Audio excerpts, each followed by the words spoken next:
Karena sampai hari ini pun kalau kita buka itu Bible itu, ya, nggak ada loh Injil Yesus. Injil Yesus itu nggak ada.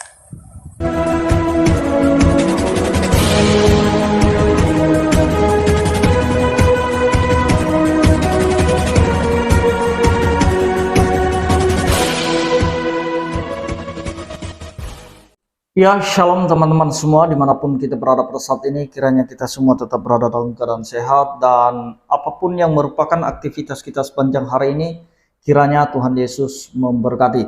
Dan kembali berjumpa lagi di channel kita ini, yaitu Zemayan Yasin. Terima kasih buat teman-teman semua dan para sahabat yang sudah mendukung channel ini dengan setia.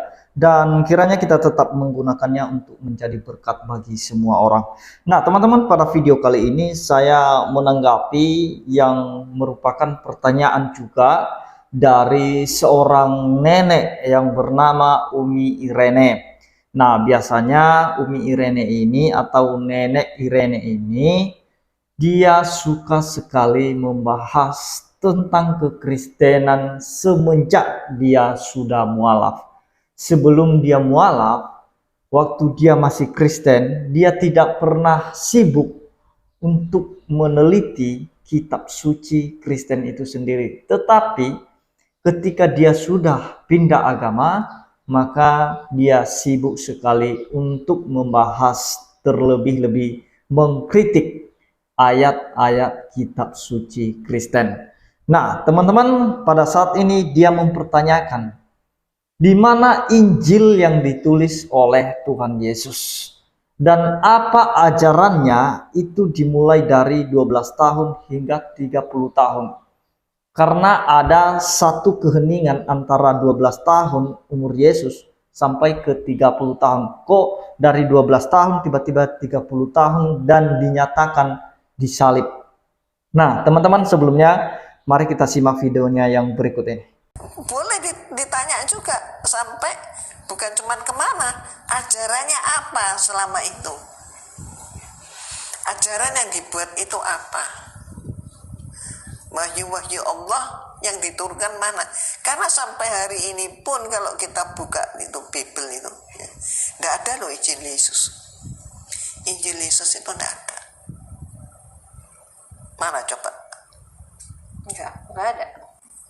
Yang ada Injil karangan Markus, Matius, Lukas, Yohanes. Mana Injil Yesus? Surat Paulus banyak. Lebih tebal daripada 4 Injil. Gitu. Terus kira-kira kalau ada yang bertanya, 12 sampai 30 tahun tuh usia segitu Nabi Isa kemana? Jangan dijawab dulu, Mi. Nanti tunggu minggu-minggu yang akan datang ke pembahasan kita, biar lebih semangat, Mi. Nah, itu dia videonya teman-teman. Umi Irene ini mencoba mempertanyakan mana Injil yang ditulis oleh Tuhan Yesus. Nah, yang ada itu adalah Injil karangan Matius, Markus, Lukas, dan Yohanes. Itu yang ada. Yang punya Yesus yang mana? Yang pernah diturunkan kepada Yesus yang mana? Injil yang mana?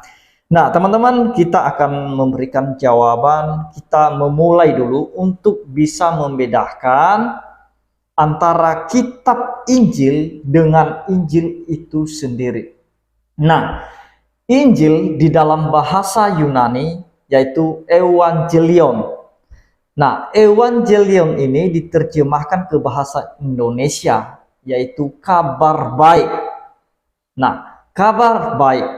Jadi ketika para penulis, para rasul menuliskan tentang kabar baik itu, maka itulah yang disebut kitab Injil.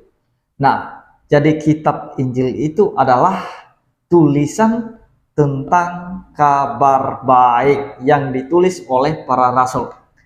Nah, kalau dalam Septuagintanya, dalam Ibraninya, Besorah sama dengan Evangelion, kabar baik juga.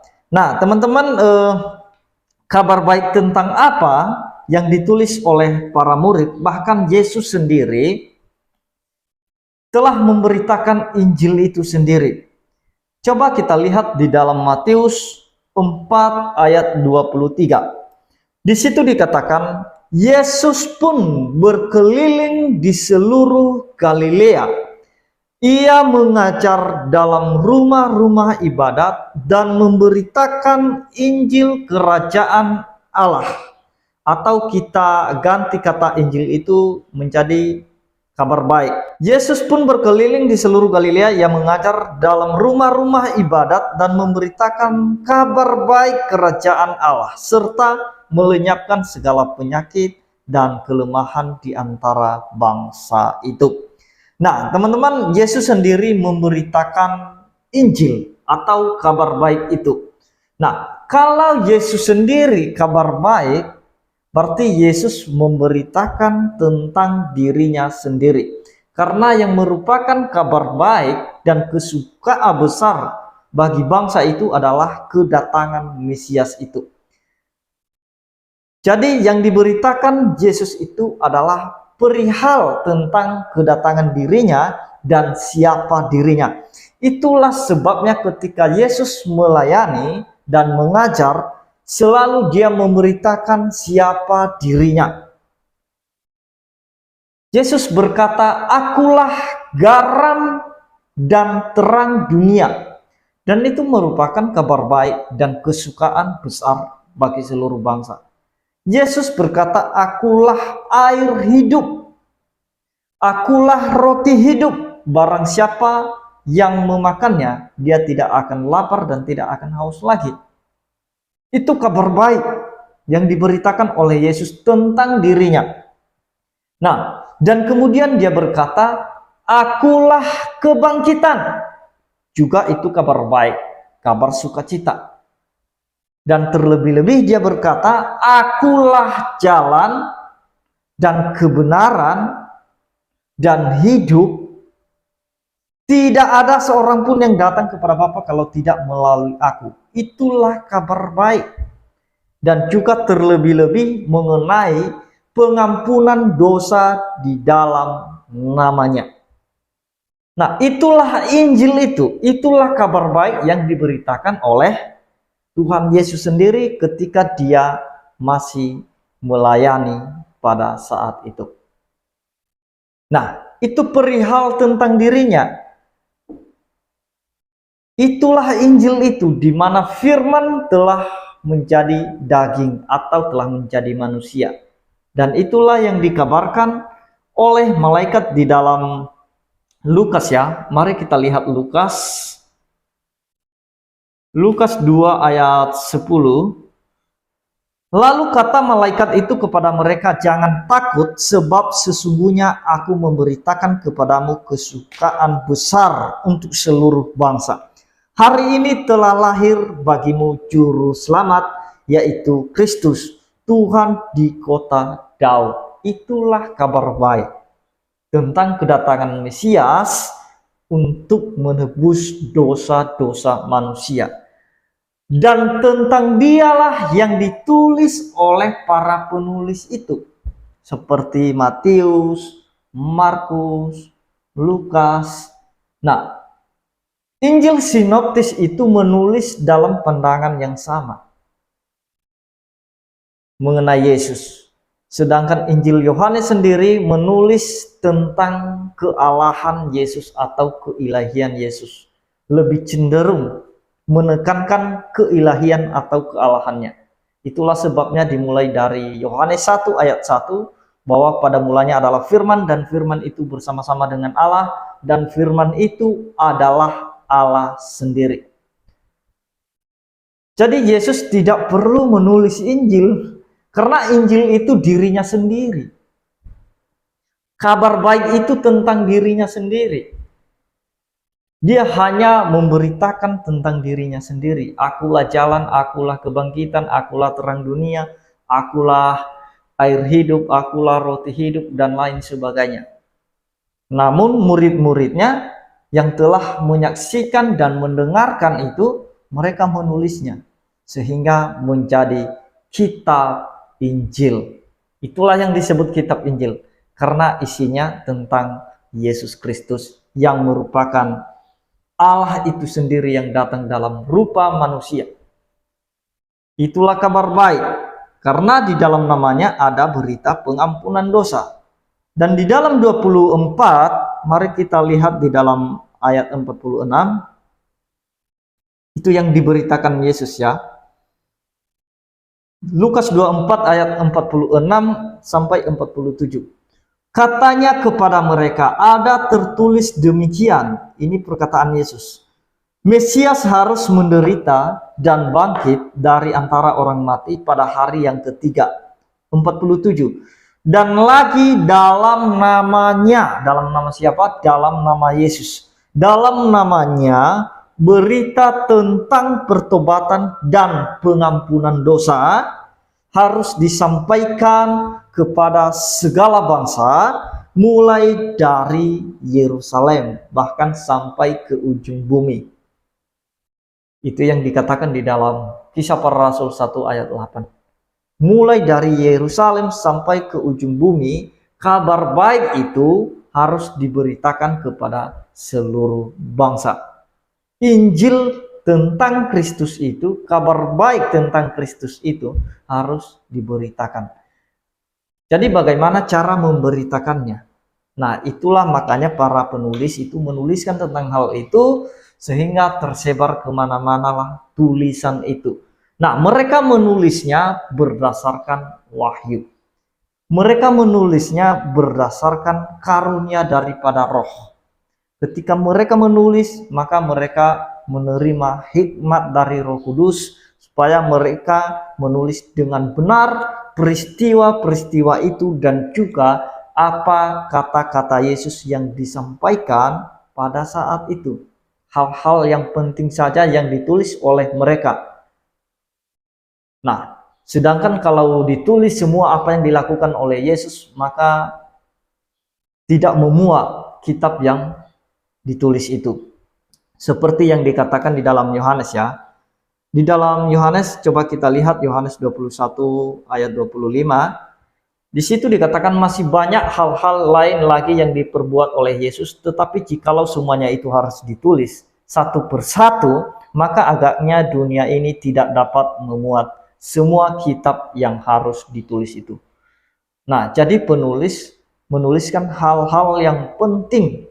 Kabar baik itu tentang berita keselamatan itu yang disampaikan kepada seluruh bangsa hingga saat ini.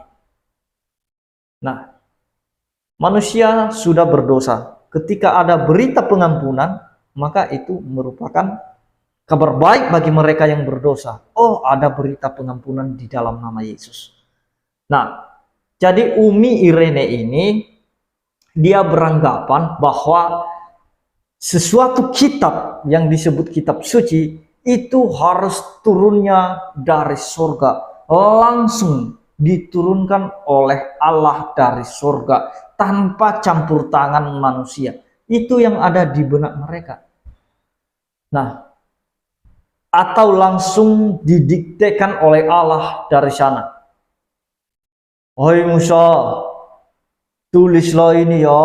Pada mulanya Allah menciptakan langit dan bumi.